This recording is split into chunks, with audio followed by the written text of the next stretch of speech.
Bismillah. Assalamualaikum warahmatullahi wabarakatuh. Alhamdulillahi rabbil alamin, wassalatu wassalamu ala asyrafil anbiya'i wal mursalin nabiyina Muhammadin wa ala alihi wa sahbihi ajma'in wa man tabi'ahum bi ihsanin ila yaumiddin, amma ba'd.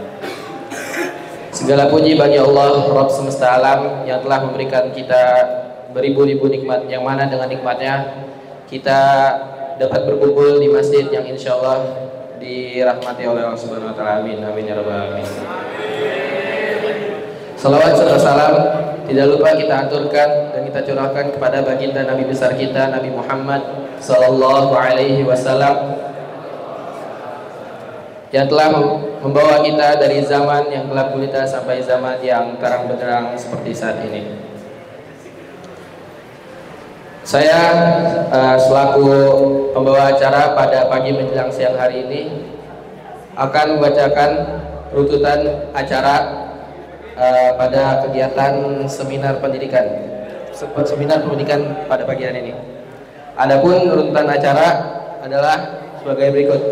Yang pertama pembukaan, kemudian yang kedua sosialisasi seminar pendidikan yang akan diisi oleh Bapak Muhammad Yusuf Islam Khulfa. Kemudian sesi tanya jawab, dan yang terakhir adalah penutup. Langsung saja kita masuk ke acara yang pertama. Untuk kelancaran kegiatan pada pagi hari ini, alangkah baiknya kita membaca basmalah. Bismillahirrahmanirrahim. Kemudian acara selanjutnya sosialisasi seminar pendidikan yang akan diisi oleh Bapak Muhammad Yusuf Islam Khulfa. Kepada beliau tempat dan waktu kami persilakan. Oh iya.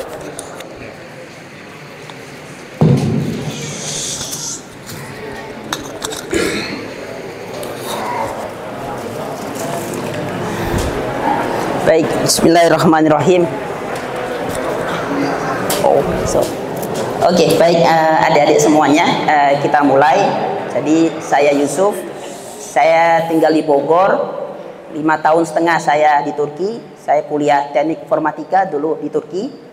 Jadi sekarang kita sama tim, kita silaturahmi ke sekolah-sekolah. Untuk apa? Untuk menyampaikan terkait Turki, kebenaran terkait kuliah ke Turki, bagaimana proses tinggalnya, perizinan dan sebagainya. Oke, boleh dilanjut deh. Jadi fokus kami adik-adik, fokus kita itu ke kampus terbaik. Karena kita buat tagline, jangan kuliah ke Turki, rasa Ciamis. Jadi ini nggak main-main. Jadi Turki Indonesia sama, pasti di Turki juga ada kota-kota kecilnya, ada kampus-kampus yang rankingnya di bawah ranking internasional atau ranking lokal negara Turki.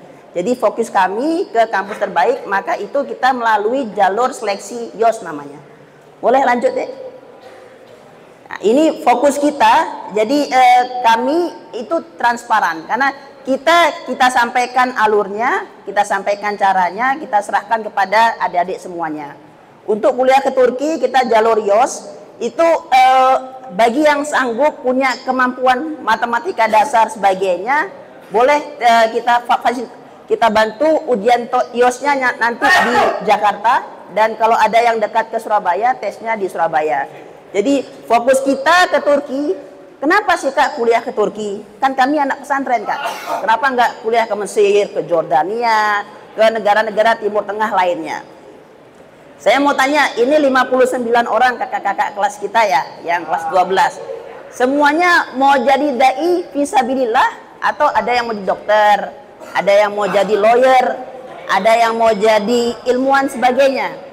Jadi saya menyampaikan kepada teman-teman sebagainya, kami ingin mengenalkan Turki sebagai satu negara Muslim yang kalaupun memang fondasi negaranya sekuler, tetapi mereka maju dalam bidang teknologi, maju dalam bidang kedokteran.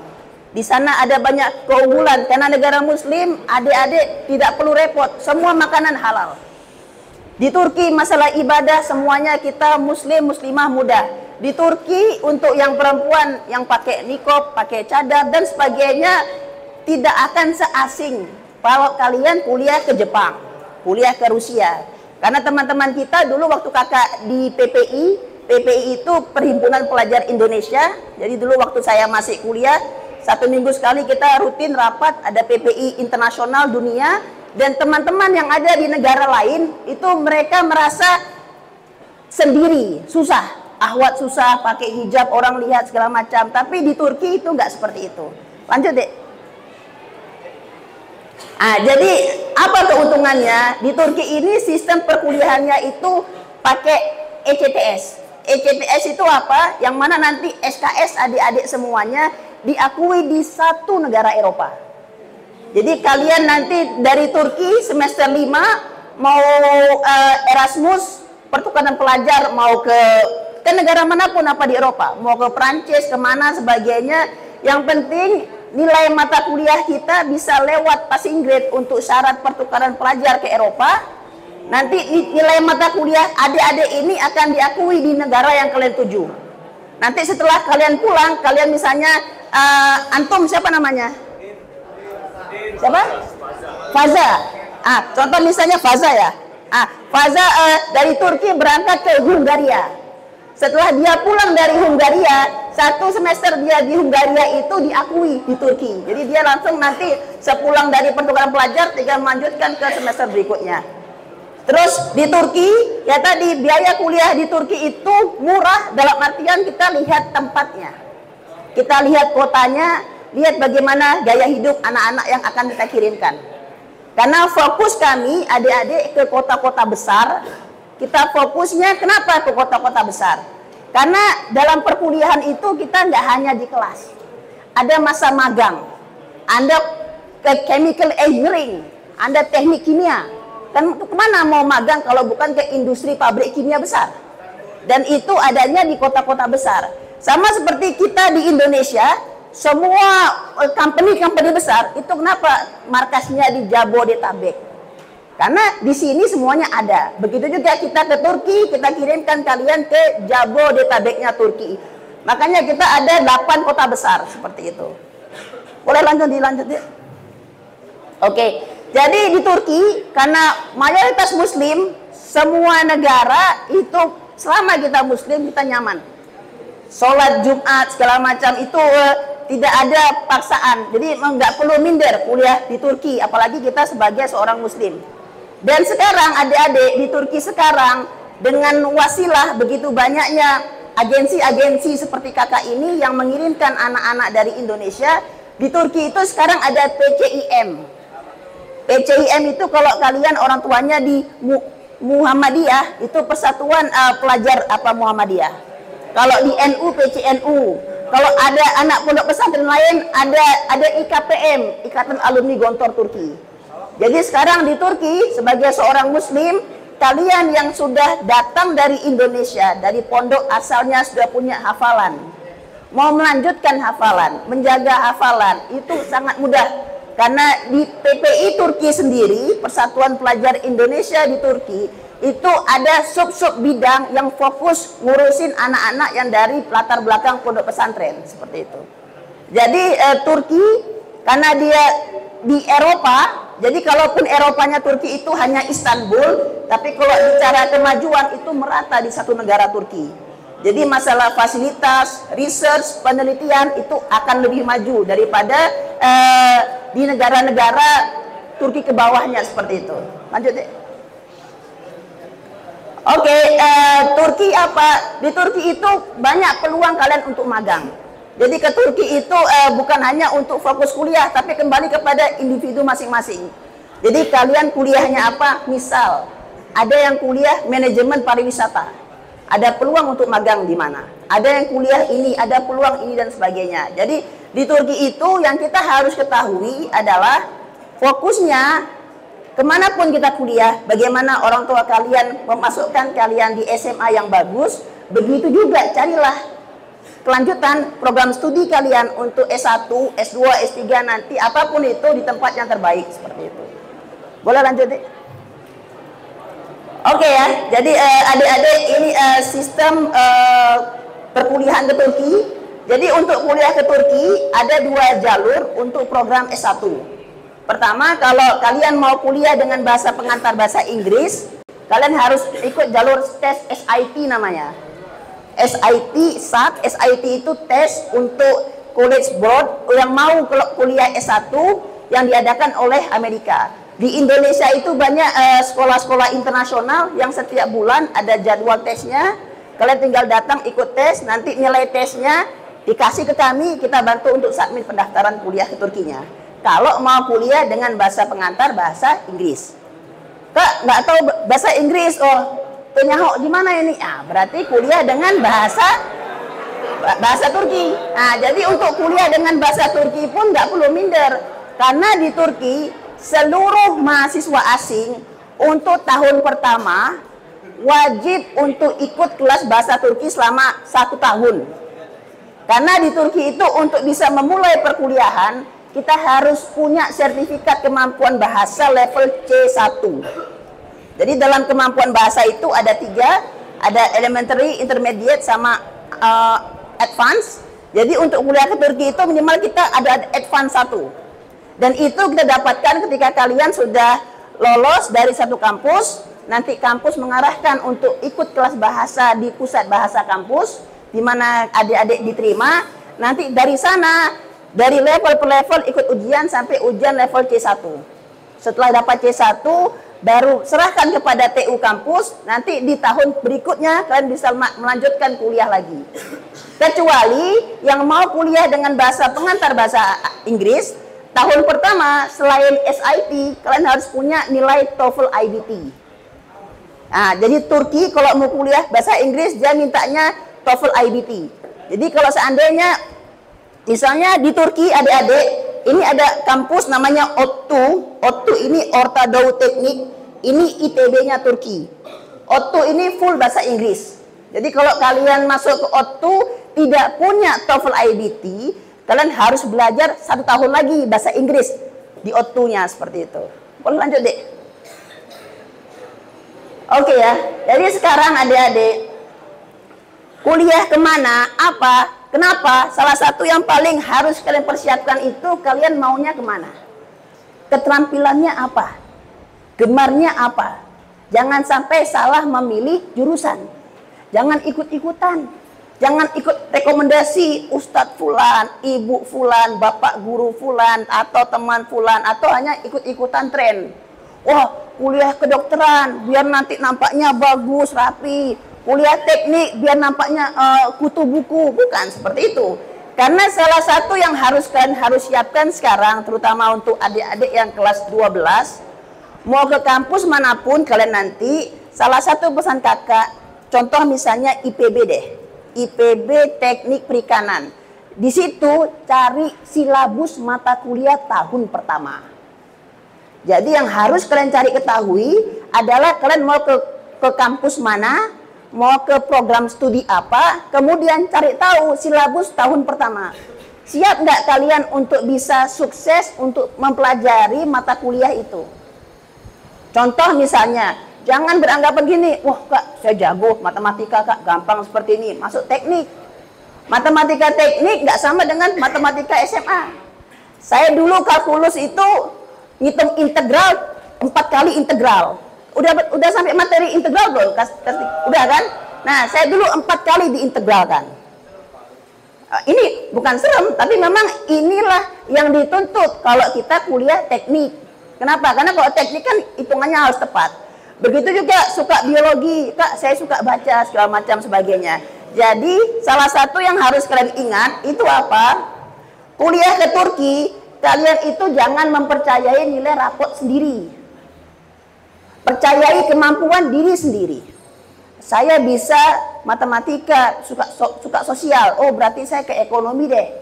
Saya suka ini, berarti saya ke sini deh. Jadi dalam waktu ini kenalilah dirimu secepat-cepatnya. Karena nanti setelah kalian sudah tahu program studinya apa, kalian punya skill, oh saya suka ekskul ini, segala macam sebagainya, itu bisa dilanjutkan nanti di Turki sana, seperti itu. Lanjut deh. Oke ya, ini jalur YOS, SIT sama Tereos. YOS ini kepanjangan dari Yabancı Öğrenci Uyruklu Snavı. YOS ini ujian mandiri yang diadakan oleh setiap kampus. Jadi di Indonesia sekarang ini sudah ada 4 kampus yang mengadakan YOS. Ada Istanbul YOS, Ankara University YOS, OMU YOS, dan RGS YOS. Semuanya ada YOS-nya di sini. Dan sekarang sedangkan untuk Terios ini adalah ujian YOS yang diadakan langsung oleh Kemendikbud Risteknya Turki. Kalau di Indonesia namanya UTBK. Nah, untuk orang asing seperti itu. Lanjut deh. Oke ya. Jadi sekarang kakak mau buka nih fakta. Banyak yang ini kakak kenapa ngomongnya sedikit aja, nggak banyak, karena sekarang kuliah ke Turki kalian bisa cari tahu sumber, banyak sumber di IG, di Facebook segala macam sebagainya. Tapi kami tidak mengirimkan seperti orang-orang lain mengirimkan. Karena kuliah ke Turki jalur berkas tanpa tes, intinya apa?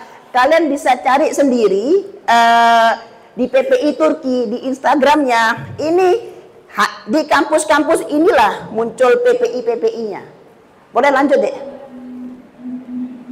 Ya, untuk kuliah ke Turki, Kak, tadi ada yang tanya, yang nemenin kakak tadi. Untuk beasiswa, gimana Kak? Ada. Untuk yang mau kuliah ke Turki, beasiswa selain agama, itu beasiswanya turkiyebuslare.gov.tr. Kalian bisa cari pendaftaran beasiswanya itu bulan 1 sampai bulan 2. Mau kami bantu pengurusan berkas segala macam, hubungin kakak, kita akan bantu. Untuk yang mau kuliah agama, tadi ada yang mau kuliah ekonomi Islam, syariah, segala macam, hukum Islam sebagainya, beasiswanya itu TDV, Tut Janet Wakfi. Ini apa? Beasiswa dari Asosiasi Agama Islam atau wakaf dari Kementerian Agama. Jadi ini fokus untuk yang mau belajar Islamic Studies, TDV. Sementara nanti sudah kuliah di Turki itu kalau IPK kita di atas 2,7 setiap semester, kita punya peluang untuk mendaftarkan diri ke beasiswa ongoing yang ada kampus. Jadi ini beasiswa ongoing ini ada di website resmi kampus atau kita bisa cari lembaga-lembaga wakaf. Untuk masalah pendidikan, wakaf pendidikan, bantuan untuk sekolah segala macam, saya harus jujur, Indonesia kalah jauh sama Turki. Jadi di sana itu semua lembaga wakaf, kalau kita mau sekolah berprestasi, mau kita sudah punya satu beasiswa, mereka kasih langsung, mereka kasih lagi. Karena itu sebagai bentuk apresiasi mereka terhadap keilmuan yang kita miliki. Lanjut deh. Ya, jadi adik-adikku sekalian, kuliah S1 itu bukan injakan terakhir. S1 itu ada kelanjutannya, S2. Ada kelanjutannya S3 dan sebagainya. Jadi salah satunya memilih tempat kuliah yang tepat. Memilih kota. Contoh misalnya ada teman kalian apa di sini namanya Ahmad. Ahmad punya sakit paru-paru misalnya. Aduh Kak, saya misalnya asma segala macam sebagainya. Saya nggak bisa di tempat dingin. Berarti jangan memilih kota yang saljunya dingin. Saya kasih tahu contoh misalnya di Turki RGS. Di Turki itu dulu di kota saya saja Samsun Ondokusmayes kalau winter itu bisa minus 35. Itu baru di kota saya. Di kota saya dulu itu saljunya nggak banyak, paling segini lah, 1 betis ke atas. Nah, ini di kota saya. Tapi kalau di kota yang lain, itu kalau kalian ada penyakit paru-paru segala macam, jangan kuliah di Erzurum, di tempat-tempat dingin. Jadi ini kami datang ke sekolah-sekolah, kita buka-bukaan ini. Kita kasih tahu, biar kalian nggak salah. Karena nanti, sekarang itu kalau kalian salah, sakit di sana, nauzubillah misalnya sampai meninggal, itu gimana pertanggungjawabannya? Makanya kalian harus tahu kendala fisik, ada sakit ini dan sebagainya seperti itu. Di Turki itu ada satu kota namanya Erzurum. Orang Turki itu bilang pepatah seperti ini. Ada apartemen nanti kalau tinggal di Turki itu salah satunya tinggal di apartemen. Apartemen pertama, apartemen kedua. Dari satu apartemen ke apartemen yang lain, loncat kucing di tengah-tengah jatuh pecah. Saya ulangi, kucing loncat apartemen satu, apartemen kedua. Di tengah-tengah jatuh, pecah. Saking dinginnya, kucing pecah. Saking dinginnya itu. Jadi kota Erzurum ini itu bisa minus 55. Nah, itu seperti itu. Jadi itulah kenapa adik-adikku semuanya, halo semuanya, fokus lagi. Jadi kami fokus pertama ke kota besar. Yang kedua ke kota yang ada di wilayah barat Turki. Ingat, kalian ingat, catat baik-baik. Kita tidak mengirimkan ke timur Turki. Kita kirimkan barat Turki itu apa? Dari Ankara, Konya ke sana. Karena kalau timur ke Turki itu daerah rawan. Timur ke Turki itu apa? Dekat ke Suriah, dekat ke Jordania. Jadi di Turki itu adik-adik, saya orang Aceh. Di Turki itu ada gamnya Turki. Di Turki itu ada gamnya Turki namanya PKK. PKK itu Partai Kurdi. Jadi sama kayak orang-orang Aceh yang dulu mau merdeka dari Indonesia. Ini suku-suku Kurdi mau merdeka dari Turki. Dan mereka itu ada di wilayah timur Turki. Jujur saya bilang, ini daerah rawan. Karena setiap saat ada bom molotov di mana-mana. Jadi kami tidak mengirimkan ke daerah sana. Untuk apa? Pertama, untuk kesehatan. Karena daerah timur Turki itu dingin. Yang kedua, untuk keamanan anak-anak yang akan kami bantu seperti itu. Jadi, apa yang harus kalian lakukan? Kak, saya mau kuliah kedokteran. Bagusnya kota mana sih? Kak, saya mau kuliah teknik industri. Kemana sih? Jadi, jangan sampai gini. Di Bogor, IPB kan terkenal dengan pertanian. Ya. Jadi, jangan sampai kalian sekolah pertanian di ITB Bandung. ITB Bandung nggak ada. Kan seperti itu. Sekarang saya mau tanya itu, kelautan, perkapalan. Saya 14 tahun di Surabaya. Itu yang bagus di ITS. Kenapa? Karena dekat sama laut. Ada area untuk praktek lapangan, area magang. Betul kan? Nah, jangan kuliah perkapalan di UNES. Saya tidak melarang kalian kuliah di UNES. Tetapi di UNES ada laut nggak? Tidak ada. Jadi makanya setiap kota, setiap kampus, setiap program studi itu ada plus minus masing-masing. Lanjut deh. Nah, untuk kuliah ke Turki syaratnya nggak banyak. Selain tes tadi, kalian siapkan ini: paspor, akte kelahiran, ijazah, dan transkrip nilai. Plus satu lagi memang tidak saya cantumkan, tetapi ini sesuai dengan kondisi. Apa itu?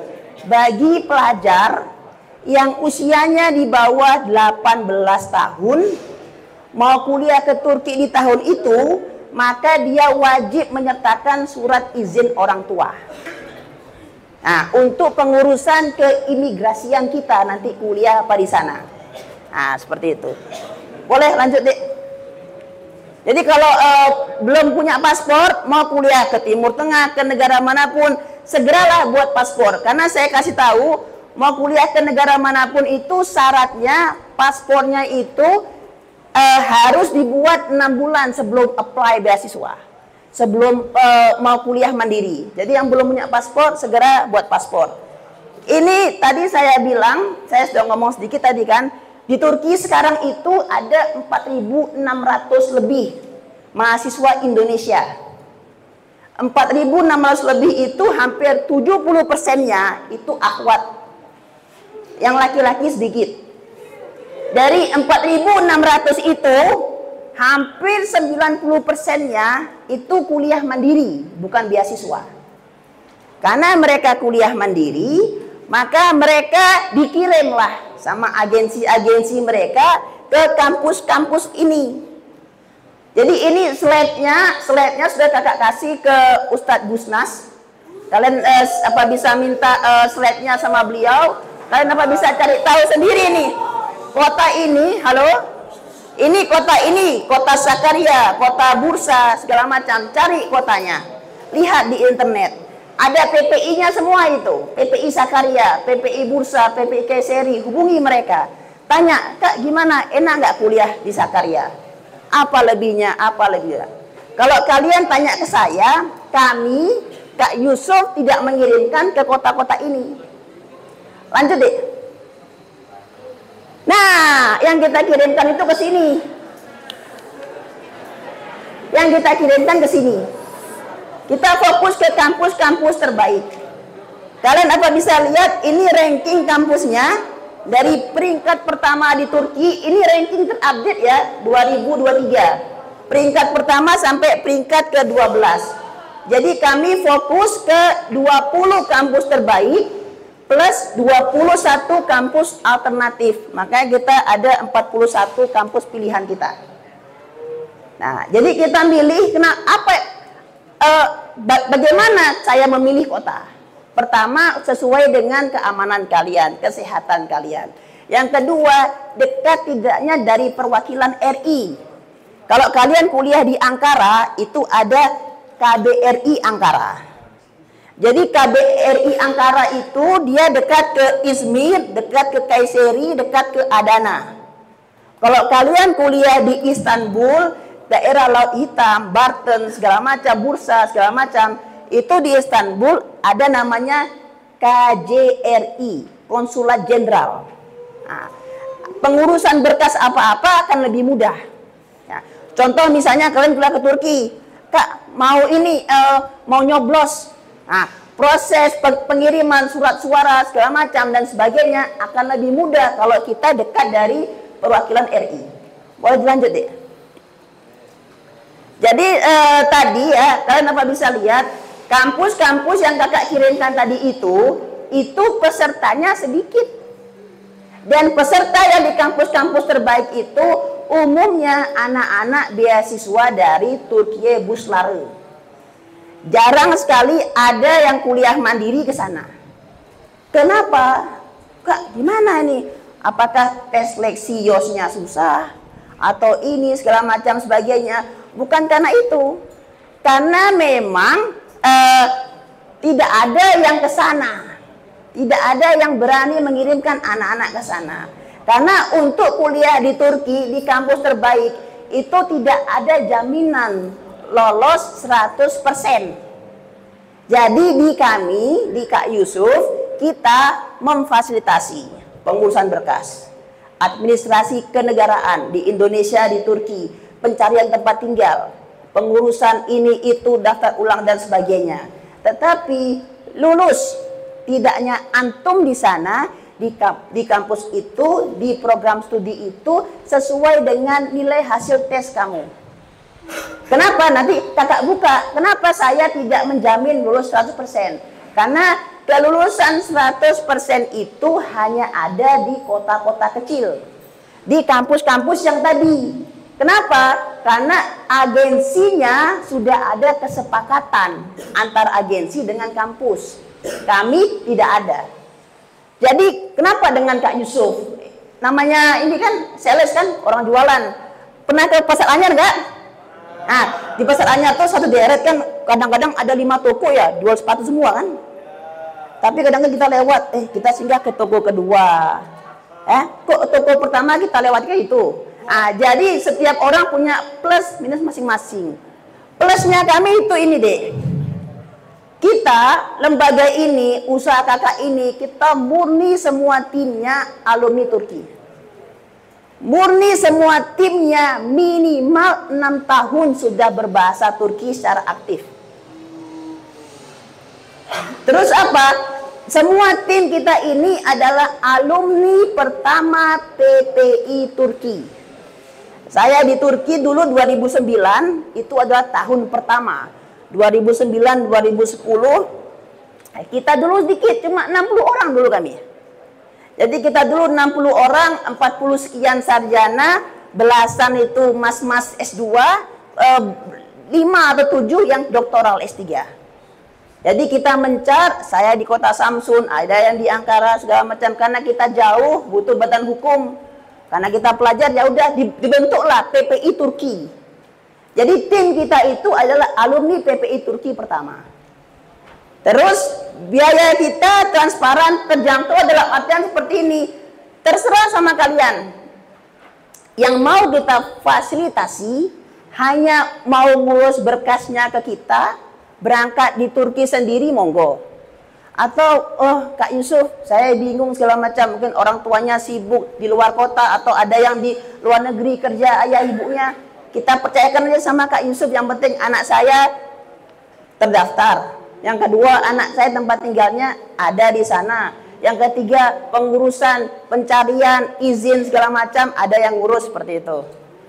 Terus kita dek, karena kita minimal tim kita itu 6 tahun sudah berbahasa Turki.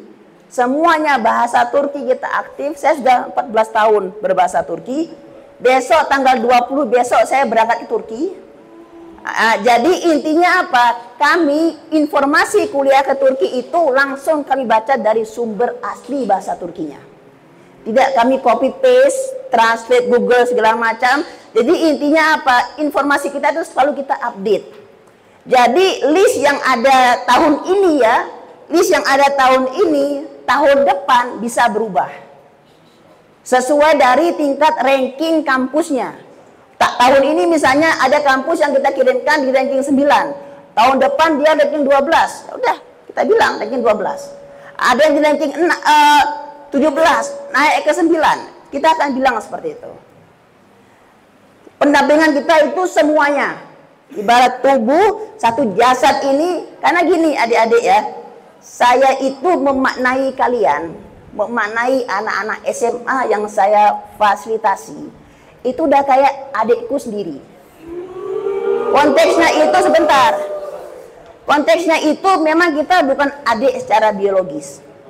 Tetapi saya punya tanggung jawab atas kalian. Karena kalau seandainya saya dulu saja kita di Turki dengan jumlah mahasiswa yang sedikit, kita solid. Kita saling tolong menolong. Jadi itulah kenapa saya itu tidak mau itu, kamu ke Turki gampang, ambil rapot, berangkat ke Turki. Terus sampai ke Turki dia bengong, nggak tahu gimana.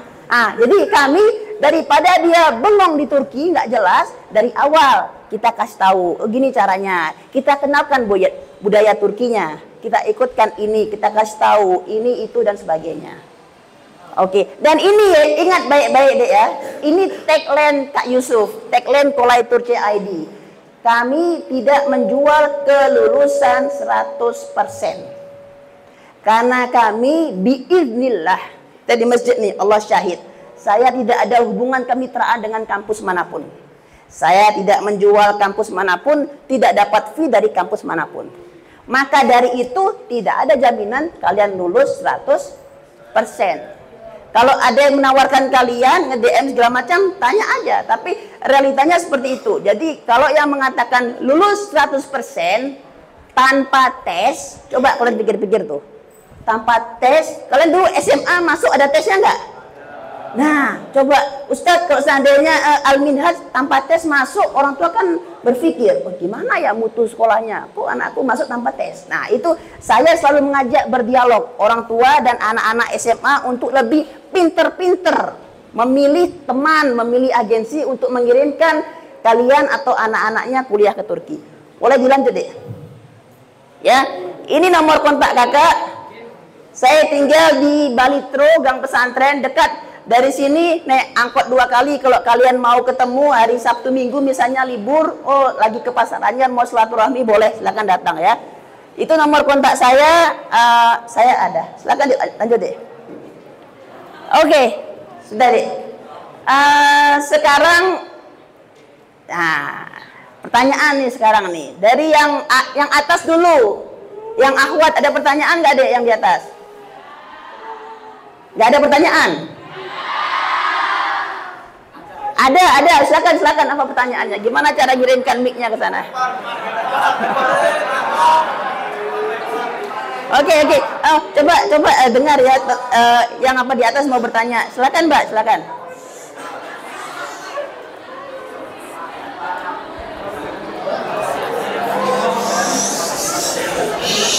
Ini jawaban saya kalau mau dicatat ya.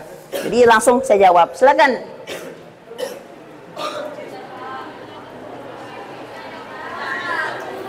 Itu di atas ada itu enggak? Ada namanya bening enggak di atas itu? Bening.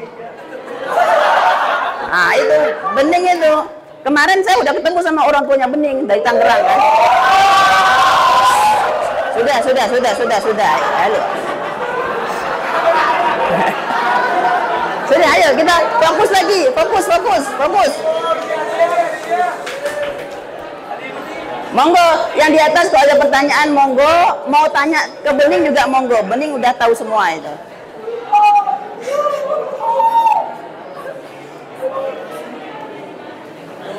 Gimana Dek? Pertanyaan udah siap belum?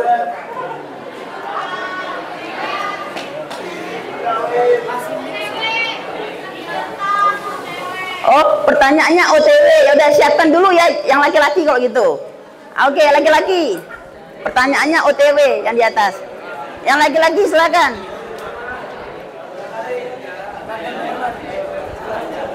Tanya apapun. Kamu tadi yang namanya kakak, ada pertanyaan silakan. Nggak harus kelas 12. Kelas 11 juga boleh bertanya. Kelas 10 juga boleh bertanya. Ya. Maju. Apa pertanyaannya? Nggak dengar. Apa pertanyaannya? Raffi. Aku tanya. Apa pertanyaannya? Nggak usah. Namanya Raffi. Gimana? Kan tadi kelebihan.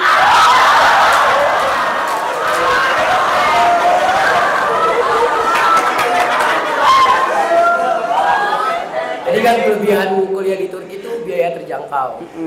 Nah, yang lebih dominannya kan katanya anak-anak Turki itu kuliah mandiri. Nah, yang kayak dilihat di Indo aja kan mandiri di kampus-kampus yang top lokalnya aja kan. Ya, 80. Ya lumayan mahal. Oke, betul. Nah, biaya terjangkau Turki versi rupiah tuh segitu apa? Oke. Di bawahnya.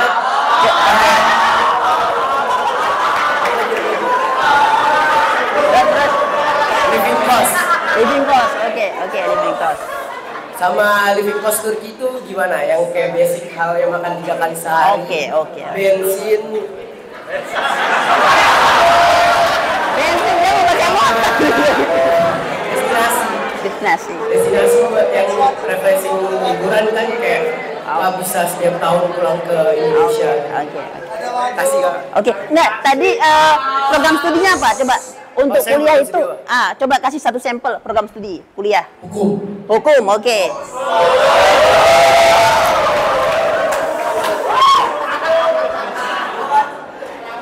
Oke ya, terima kasih ya dari Raffi Pasha ya. Oke. Ini sampel langsung kakak bedah semuanya. Ada 3 pertanyaan sekalian. Pertama, kuliah hukum di Turki sama di Indonesia. Sekarang kemana dulu, swasta atau negeri? Itu 1. Kedua, sekarang itu kotanya di mana? Yang ketiga, lifestyle. Karena life cost itu dia ikuti lifestyle. Lifestyle itu ikuti juga, kamu makannya makan apa?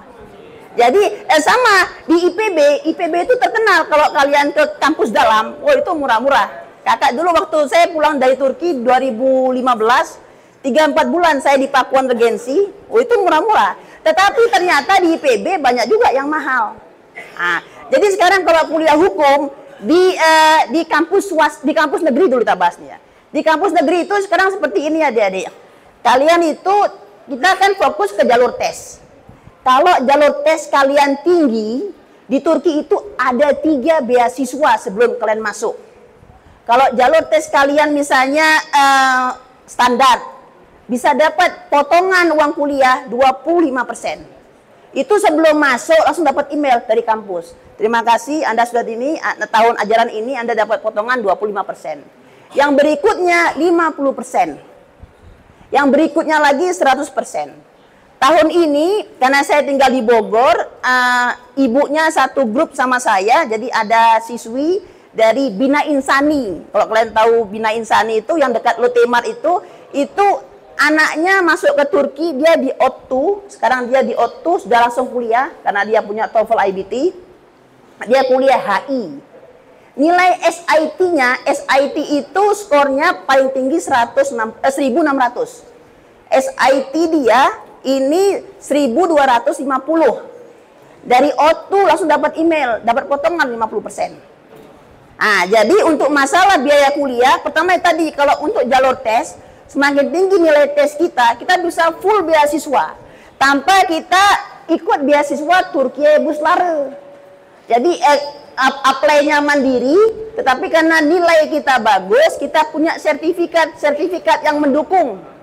Misal, kuliah ke Turki itu tanpa Turkiye Bursları punya medali di Indonesia, ikut Olimpiade Sains Nasional atau sampai internasional. Ikut IBO International Biology Olympiad, Matematik Olympiad dan sebagainya, itu masuk ke Turki, kampus buka selebar-lebarnya tanpa bayar. Nah, itu ya. Jadi untuk yang selama ini yang dikirimkan oleh agensi, mereka kan jual biayanya murah itu. Kenapa murah? Karena di kampung, di kota kecil. Kalau di kota-kota ini difokus ke kota yang kakak kirimkan ya. Ini semuanya saya total nih, biaya makan, transportasi dan sebagainya per bulan. Di Istanbul ini dulu, kalian mau tinggal di mana? Tinggal di asrama atau tinggal di apartemen? Nah, karena gini, karena kalau tinggal di apartemen itu misalnya biaya apartemen 1 bulan 6 juta. Apartemen itu per orang bisa 6 sampai 7 orang. Jadi 6 juta dibagi 6, per orang kan cuma 1 juta. Nah, itu gitu. Tapi kalau kalian tinggal di asrama itu cuma ada 3. Single bed, sekamar berdua atau sekamar bertiga. Otomatis tinggal di asrama lebih mahal daripada tinggal di apartemen. Jadi kalau tinggal di apartemen, biaya apartemen, listrik, air, internet, pulsa data, transportasi, makan. Ini makannya range-nya kalau dirupiahkan ya, kalau rupiahkan sekali makan ya 15 sampai 25 ribu. Tapi kok ada yang tiap hari mau makan KFC, wah itu mana itu? Ah, itu ini. Misalnya gini, jadi kalau range seperti itu di Istanbul itu 3 juta udah cukup. 3 juta. Jadi Istanbul Ankara itu 3 atau 5 juta. Itu sudah masuk semuanya. Tempat tinggal kalian sudah bayar, listrik, air, internet sudah bayar, sudah isi kuota HP. Kartu Turki ada 3, ada Vodafone, ada Turkcell, ada Turk Telekom. Itu isi kuota HP udah semuanya. Sudah paket internet, paket telepon dan paket SMS. Itu per bulan 500 TL. 500 TL itu kalau dikurskan sekarang, internet HP kalian itu cuma 200 ribu. Udah dapat semua, ada internet segala macam sebagainya. Terus kalau gini, kalau di kota-kota lebih kecil kak? Ah, ini pertama yang termahal itu dari kota yang kakak kirimkan, ini 2. Pertama ini paling mahal. Yang kedua itu Izmir, Konya, Kayseri hampir sama, nggak apa beda jauh. Terus Adana, Samsun, Trabzon ini yang paling low cost dari tempat itu. Dari ke 8 kota ini seperti itu. Tetapi adikku sekarang untuk program hukum tadi misalnya hukum di Istanbul per semester. Jadi di Istanbul itu dia bukan per semester, jadi dia per tahun, jadi kita bayar per tahun. Hukum di Istanbul per tahun itu 10.000 lira. 10.000 lira itu kalau dirupiahkan ke kita, sekarang itu 1 lira sekitar 500 berapa puluh rupiah, genapkan aja 600. Jadi setahun itu cuma 6 juta. Setahun ada 2 semester, berarti 3 juta. Itu uang kuliah, kalau untuk dihukum. Tetapi hukum di Istanbul yang mana dulu? Nah, karena di Istanbul itu universitas negeri itu ada 4 yang bagus.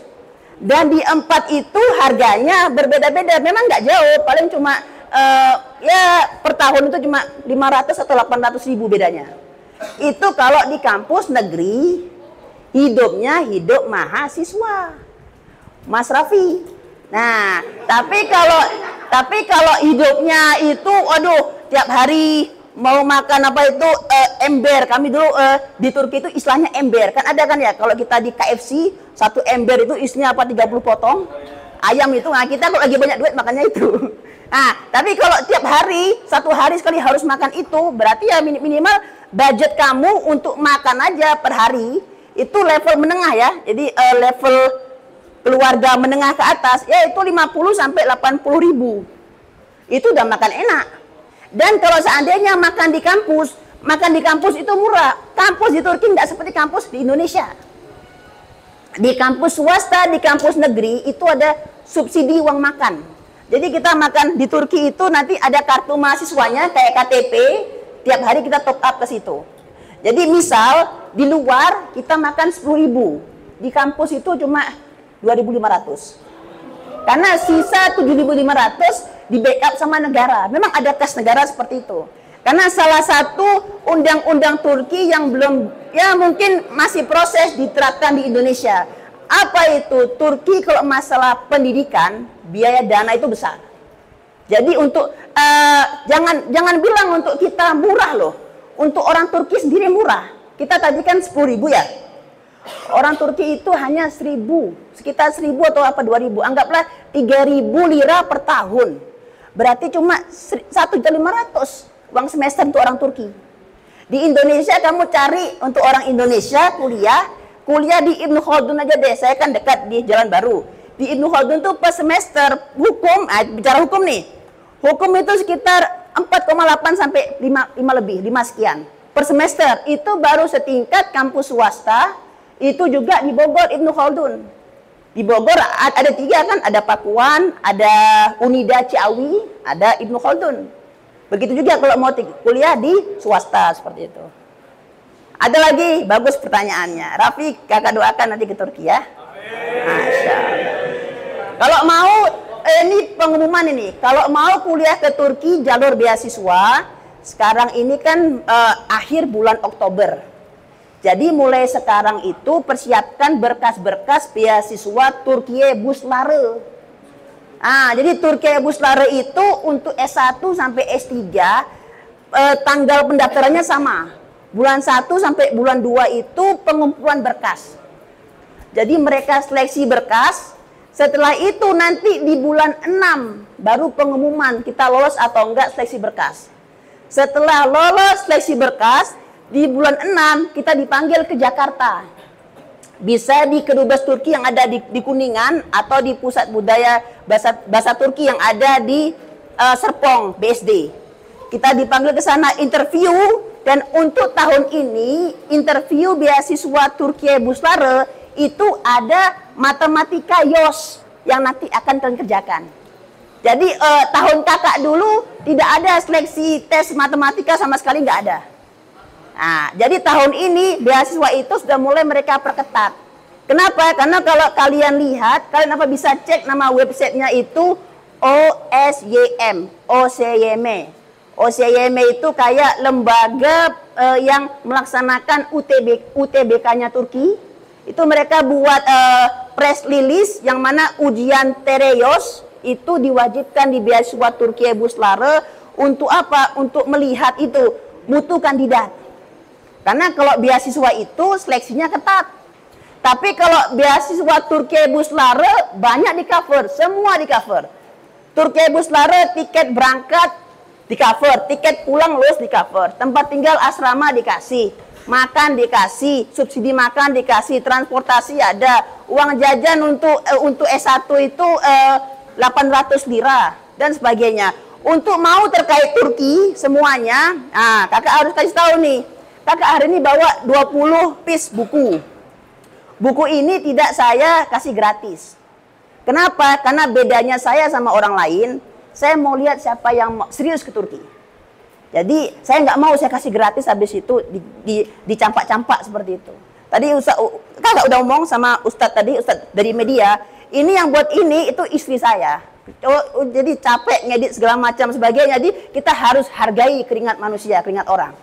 Jadi apalagi kalau seandainya kalian mau serius kuliah ke Turki, berarti harus tahu informasi. Ini ada 80 halaman, nggak main-main kakak buatnya.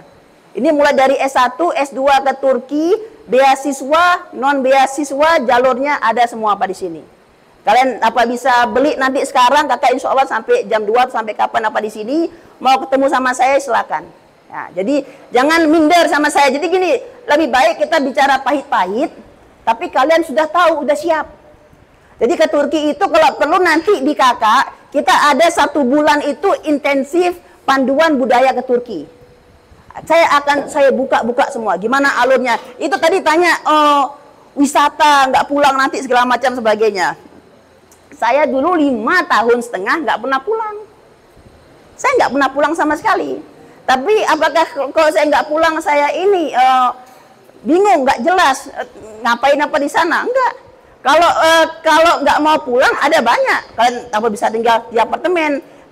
Dan di kakak sendiri saya itu untuk mahasiswa Indonesia yang bagus bahasa Turkinya, untuk yang nggak pulang saya kontak. Saya kontak karena saya punya channel ke travel lokal Turki. Jadi kalau mau kerjaan part time segala macam travel lokal Turki hubungin saya. Yusuf, ini ada jamaah umroh Indonesia. Ada nggak ada adik kamu orang Indonesia yang bagus bahasa Turkinya? Jadi ada banyak peluang. Kamu bisa summer itu ngapain sih musim panas? Bisa ikut short course kuliah. Ngapain tuh short course kuliah? Summer itu selalu ada di semester kedua. Jadi kalau summer, adik bisa ngambil ngulang untuk memperbaiki mata kuliah yang ada di semester ganjil, semester 1, 3, 5 atau 7. Atau kalau summer mata kuliah kamu udah bagus, ya udah kamu bisa part time. Part time di mana-mana banyak, ada peluang seperti itu. Jadi destinasi wisata segala macam itu banyak banget. Saya juga besok 10 hari saya mau jalan-jalan ke Turki. Nah, itu seperti itu. Ada lagi yang di atas sudah sampai di mana itu pertanyaannya? Tadi OTW. Oh ini ya, udah di bawah pertanyaannya. Syukran. Waduh nih, biasa nih ibu-ibu banyak pertanyaannya nih. Bagus nih. Jadi kalaupun saya belum ketemu ibunya, udah kayak ketemu ibunya nih. Pertanyaan pertama ya, fokus ya, disimak baik-baik. Kuliah di Turki harus ada mahram nggak? Nah, gini. Pertanyaannya bagus, karena saya kasih tahu, Universitas Islam Madinah dan 1 Arab Saudi tidak mengizinkan yang non-mahram perempuan untuk kuliah di negara mereka. Yang selama ini bertahun-tahun itu hanya Mesir. Jadi di Mesir itu banyak akhwatnya. Nah, di Turki boleh nggak? Boleh. Jadi di Turki kalian bisa berangkat? Jadi sekarang itu adik-adik yang akhwat, karena sekarang sudah banyak jumlah mahasiswi, itu ada grup-grup akhwat khusus. Ada kajian-kajian rutin mereka. Ada kajian Zoom-nya, ada mereka ketemu sambil mereka piknik, mereka mengaji segala macam sebagainya. Nah, jadi itu kalau mau tinggal di asrama, yang perempuan yang di atas, oh ini kak takut mungkin campur baur sama PPI, ketemu sama laki-laki segala macam sebagainya, tinggal di asrama. Banyak asrama khusus akhwat, semua aktivitasnya akhwat seperti itu. Terus lanjut pertanyaan berikutnya, kak apa ini? Ngomong bahasa Turki dong. Makasih sama kakak jurusan apa? Oh gitu ya. Oke, saya itu kuliah teknik komputer. Nah, saya juga nyasar sebenarnya, karena sebenarnya saya itu orang sosial. Kalian jarang loh ngelihat orang teknik itu curcol kayak saya banyak ngomong. Nggak ada kan orang teknik itu dia suka. Saya aja beda. Terus ya aneh bahasa Turki ya ben ne diyeyim size yani tamam kendimi bir tanıtayım. Oke, saya kenalkan apa diri saya dalam bahasa Turki ya. Tamam kardeşlerim, benim adım Yusuf, Endonezyalıyım, Aceh'liyim, evliyim, 2 tane çocuğum var ve şimdi de Kolay Türkçe Aydın'ın başkanıyım, seperti itu. Kalau mau tahu artinya, wah itu ikut kursus bahasa Turki dulu sama kakak itu.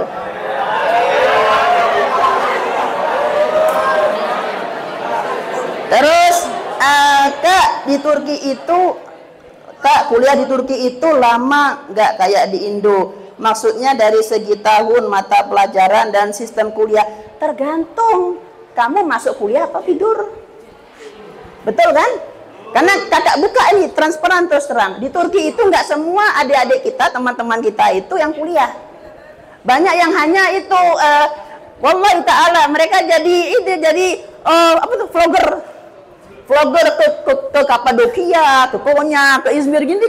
ke vlogger. Itu yang vlogger itu ya kuliahnya lama. Sekarang itu maksudnya gini deh, untuk kuliah di Turki kedokteran. Sekarang kakak mau jujur terus terang nih, saya kemarin sebut lagi lah namanya, Bening juga itu. Kemarin Bening itu mau kuliah kedokteran, ngomong sama ibunya. Sekarang kalau tanya sama kakak ya, saya tidak menyarankan ada 10 program studi yang saya tidak sarankan. 2 kakak sebutkan apa di sini. Apa itu? Yang pertama filsafat. Saya tidak menyarankan untuk kuliah ke Turki belajar filsafat. Karena kakak nggak mau ikut andil dalam pemikiran-pemikiran yang nyeleneh nanti dibawa pulang dari Turki. Saya dapat dosa jariahnya nanti. Yang kedua, kuliah kedokteran. Bukan berarti saya melarang. Nah, saya buka ini. Kuliah kedokteran itu kan 6 tahun. 6 tahun itu belum dengan belajar bahasa loh. Belajar bahasa setahun. Kuliahnya 6 tahun. Kuliah kedokteran itu sistemnya itu per volume, per badan. Saya kasih tubuh ya misalnya ya. Jadi kuliah kedokteran itu kepala itu satu semester, satu ilmu. Jadi kalau seandainya ilmu kepala ini ada 1 mata kuliah yang tinggal, semester depannya ulang lagi belajar kepala. Jadi kedokteran itu dia bukan ini bukan per matkul, bukan per mata kuliah. Tapi dia itu per volume, dibaginya per section seperti itu. Terus kalau mau kuliah kedokteran gigi, farmasi, itu 4 plus 1. Jadi 4 tahun plus ada setahun. Setahun itu masa magang biasanya. Tapi umumnya kuliah di Turki itu untuk S1 4 tahun. Dan sebagai catatan, kakak hanya mengirimkan yang mau kuliah S1. Bukan diploma. Karena jujur saya sangat sedih, banyak saya dapat kabar di Turki sana, banyak adik-adik kita yang dari pondok pesantren yang dikirimkan oleh beberapa orang agensi kuliah di sana diploma. Ngapain kuliah 2 tahun, 3 tahun di Turki? Kan seperti itu. Jadi saya mengirimkan S1, S2 sampai S3 ya. Saya rasa itu deh ya. Jadi yang tanya ini harapannya biar kuliahnya nggak lama masuk kuliah, jangan bolos. Apakah di Turki masuk semester baru setelah libur musim panas? Jadi kuliah di Turki semester baru itu dimulai pertengahan bulan September. Jadi untuk yang kuliah ke Turki itu kakak buka ini memang nggak ada di sini. Kalian bisa lihat di IG kita. Jadi alur keberangkatan dan alur kuliah di Turki itu berangkat dengan kakak itu bulan 9 maksimal sampai awal bulan Oktober kita berangkat ke Turki. Karena proses daftar ulang di Turki itu mulainya di waktu-waktu itu. Karena nanti awal sekitar bulan 3 Oktober itu udah mulai perkuliahan. Jadi kalau kita datang tidak tahu bahasa Turki sama sekali, kita nanti akan dikasih surat dari TU, Tata Usaha Kampus, program studi di mana kita mendaftar, kita lolos. Nanti surat itu yang kita bawa ke pusat bahasa Turki yang ada di kampus itu. Nah gitu ya. Untuk pendaftaran S1 cuma setahun sekali, pendaftaran S2 setahun 2 kali, S2, S3. Kak mau tanya, kuliah ke Kapadokia bisa nggak? Waduh, ini mau kuliah atau mau jalan-jalan ini? Sekarang gini, di Kapadokia itu ada 2 kampus, ada namanya Nide Omer, NIG, G-nya garis, Nide Omer, satu lagi itu Kapadokia University. Nah, tetapi kalau kalian tanya sama kakak, itu tidak masuk di ranking yang saya kirimkan. Nah, tapi gini, kalian mau belajar apa dulu? Kak, mau belajar pariwisata, monggo, berarti cari di tempat yang ada praktek kerjanya kan gitu, praktek belajarnya gitu. Ini yang bertanya, jangan jalan-jalan di Kapadokia, kuliah aja nanti. Terus, Kak, kalau mau masuk kampus Turki dengan kampus yang memang berbasis bahasa Inggris, apakah tetap wajib belajar bahasa Turki? No. Asal dia 100% bahasa Inggris. Karena di Turki itu ada 3 deh. Ada kampus dan program studi yang full, totally 100% in English literature. Atau dia itu 70 bahasa Inggris, 30 bahasa Turki. Atau yang full 100% bahasa Turki. Yang ini kalau tidak mau belajar bahasa Turki, berarti dia masuk ke kampus yang full bahasa Inggris. Full bahasa Inggris itu ada banyak. Di Ankara ada O2, ada Orta Teknik, ada TED, ada ekonomi dan segala macam. Ada kampus ekonomi. Di Istanbul ada Koç, ada Sabancı, di Ankara ada Bilkent. Tetapi kakak sampaikan ini, kalau ada yang mau kuliah di Turki dengan bahasa Inggris, segera cari tahu daftar ujian TOEFL. Cari tahu di internet kapan ujian TOEFL terdekat. TOEFL-nya TOEFL IBT ya, ingat international base. Bukan ini bukan TOEFL apa Indonesia. Jadi ikutnya TOEFL IBT, cari tahu tanggalnya, submit daftar itu nanti ujian. Dan untuk tidak mau kalau mau kuliah tanpa belajar bahasa Inggris selama setahun, TOEFL IBT-nya itu dari 120 harus 80 ke atas. Kalau TOEFL IBT-nya di bawah 80 dan kampus melihat masih harus ikut persiapan bahasa Inggris, maka dia harus. Karena adik-adikku sekarang kuliah itu kan semuanya bahasa, ini dosen menerangkan, bahasa penugasan, bahasa project, bahasa presentasi. Kalau kalian full dengan bahasa Inggris, berarti memang harus betul-betul actually good enough. Nah, itu maksudnya. Itulah kenapa mereka mewajibkan punya TOEFL atau belajar bahasa Inggris wajib selama setahun. Kira-kira kampus dengan fakultas manajemen bisnis terbaik di Turki di mana yang sekiranya berbasis bahasa Inggris? Banyak, tergantung budget. Nah, jadi budgetnya berapa? Misalnya tadi Pasha dia. Nah, jadi misalnya gini, Kak, saya mau kuliah hukum atau bisnis manajemen, budgetnya per semester sekian juta misalnya, tolong carikan di kampus mana yang bagus segala macam sebagainya, kita bisa bantu. Tapi kalau saya buka ini banyak banget, waktu saya nggak cukup ya, afwan ya. Terus apakah ada jurusan arsitektur di Turki? Ada 3 arsitektur. Ada arsitektur landscape, ada interior design. Jadi ada 3 jenis arsitektur ya. Terus jika ahwat apa wajib bermahram, membawa mahram? Tidak. Nggak wajib ya, nggak wajib. Pengumuman penerimaan kurang lebih berapa Kak ya? Apa maksudnya ini? Untuk pengumuman ini intinya kalau mau daftar itu, kalian tuh sekarang kalau mau kuliah ke Turki, daftar sendiri pun tidak pakai agen. Yang ada buku coba catat. Apa itu? Pertama, siapkan biaya untuk penerjemah bahasa dari bahasa Indonesia ke bahasa Turki. Apa yang diartikan? Yang tadi, paspor, akte kelahiran, ijazah, transkrip nilai itu harus ditranslate ke bahasa Turki. Habis itu biaya untuk pendaftaran ke masing-masing kampus. Setiap kampus berbeda-beda. Ada yang tanpa biaya pendaftaran, intinya gratis. Ada yang mereka minta range-nya. Seperti itu. Biaya hidup mandiri kira-kira berapa rupiah sebulan? Tergantung, tapi kalau ahwat karena lebih banyak ya kebutuhannya mungkin ya 4,5 ke atas. Mungkin ya, saya nggak tahu. Yang ini, yang laki-laki, ada pertanyaan, mangga. Assalamualaikum, untuk kuliah di Turki, apakah ada tunjangan biaya hidup? Ada tunjangan biaya hidup, tergantung dari apa yang Allah titipkan di dalam ini kita masing-masing. Jadi intinya, kuliah nih, nggak usah main-main ke Kapadokia, nggak usah terlalu banyak lah. Gabung-gabung sama pelajar PPI segala macam, fokus saja belajar. Fokus belajar, berprestasi, IPK tinggi, itu ada banyak lembaga-lembaga bisa ngasih bantuan hidup. Mulai dari biaya hidup selama sebulan, biaya kuliah dibayarin. Bahkan saya punya teman adik kelas dulu, dia SMA, dia juga di Turki, dia tiap tahun pulang pergi gratis.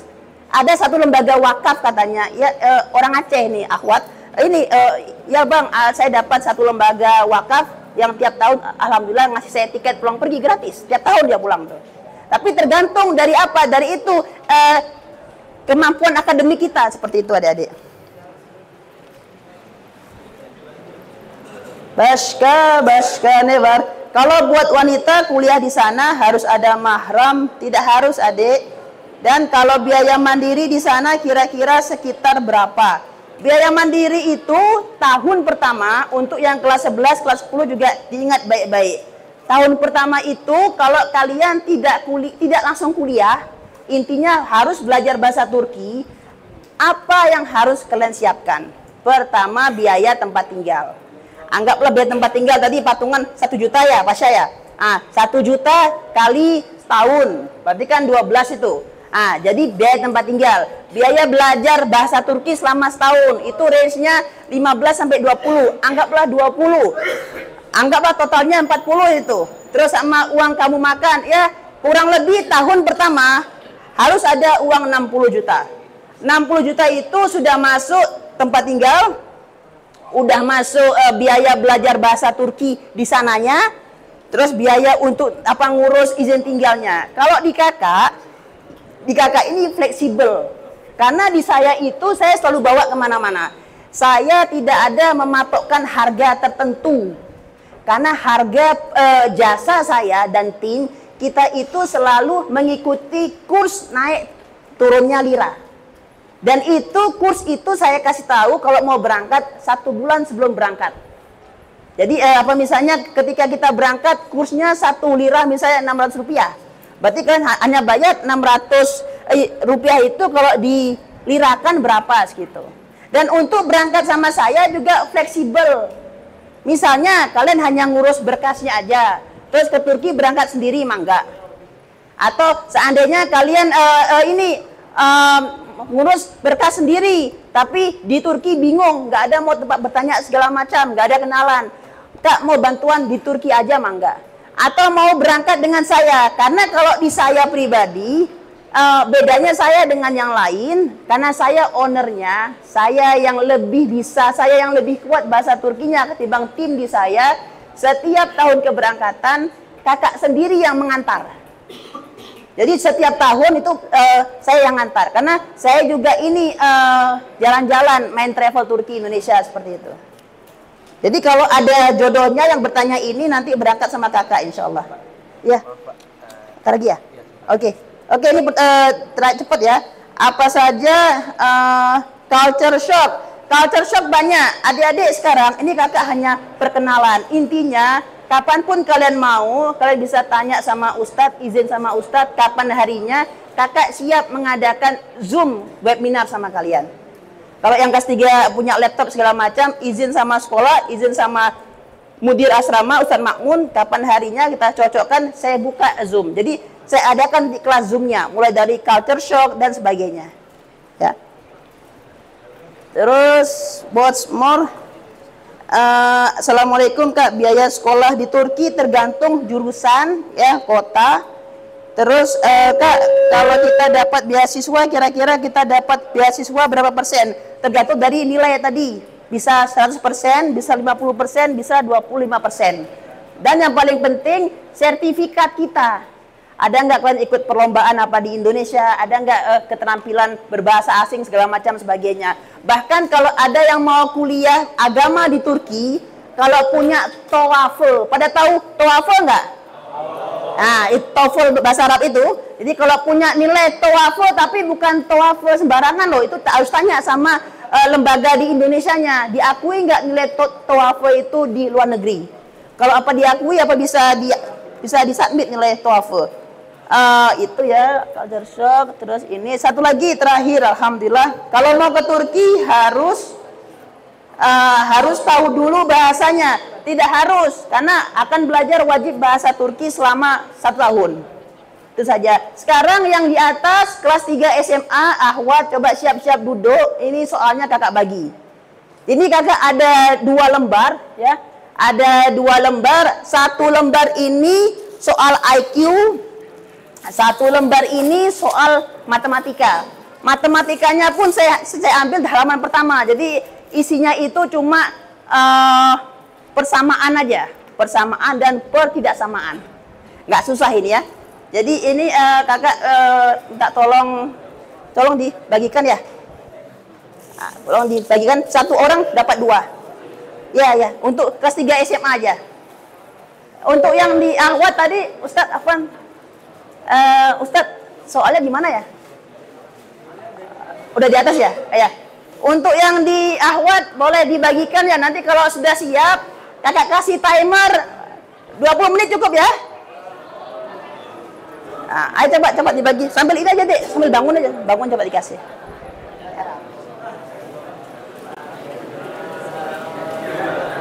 Oke, sambil nunggu ini dibagi, pesan saya dengan kelas 10 dan kelas 11. Ya. Pertama, kelas 10 ini masih ada waktu lebih dari kelas 11. Intinya kalau kalian aktif, mau banyak ikut perlombaan yang ada di Indonesia, ya banyak-banyak ikut. Nah, banyak-banyak ikut karena itu nanti bisa disubmit ke pemberi beasiswa nanti seperti itu. Ya. Untuk kelas 10 mulai sekarang kalau mau full literary kuliah dengan bahasa Inggris, mantapkan bahasa Inggrisnya. Ya, seperti itu.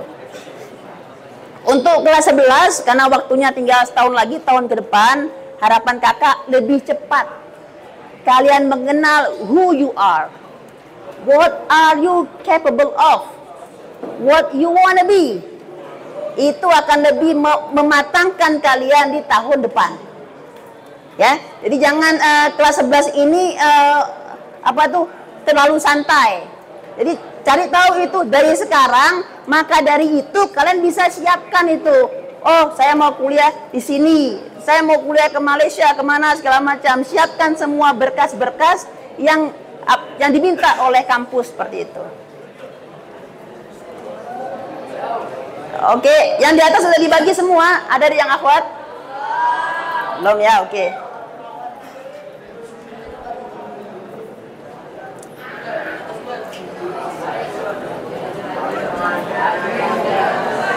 Oh, jangan dikerjakan dulu deh. Oh, no. Kerjakannya bareng karena saya hitung timer.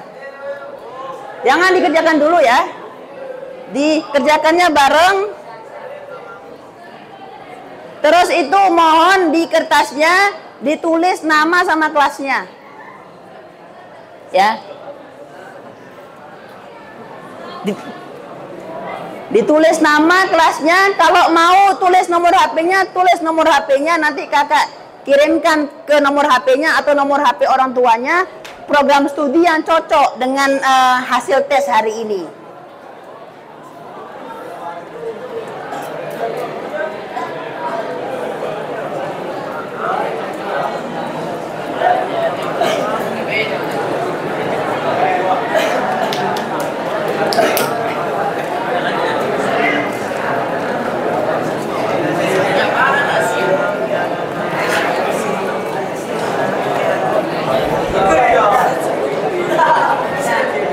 Mas, kasih temannya aja mas. Kasih temannya aja. Biar cepet. Biar ini habis ini kita sholat zuhur berjamaah.